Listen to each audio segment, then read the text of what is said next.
নমস্কাৰ। আজি আন এটা অনুভৱ লৈ পুনৰ আপোনালোকৰ মাজত আশা কৰোঁ কবিতাৰ গাঁথনি বুজি এই উৰাণত আপোনালোকেও সহযোগ কৰিব। কবিতাৰ শিৰোনাম অলংকাৰহীন সৌন্দৰ্য। অলংকাৰহীন সৌন্দৰ্য।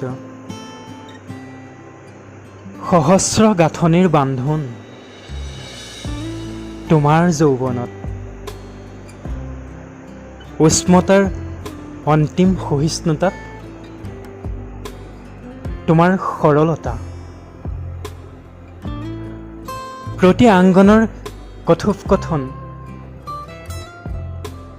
নীৰৱ কৰি তোলা তোমাৰ এয়া বৃহৎ সম্বৰণ। তুমি বিহংগিনীৰ কোৰাছৰ ঢৌ। আৰু কেতিয়াবা অনুভৱ কৰিছানে? কিন্তু মই শুনি পাওঁ বিহংগিনীৰ বিয়লি গীতৰ মাজত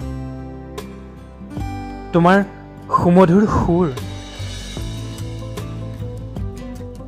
তাৰে এটি টুকুৰাই কাণে কাণে কৈ যায় প্ৰকৃতিত তোমাৰ অৱসাদ।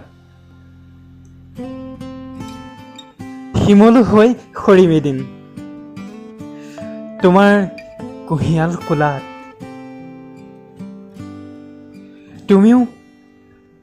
তুমিও কপাহী তোলা হৈ উৰিবাচোন।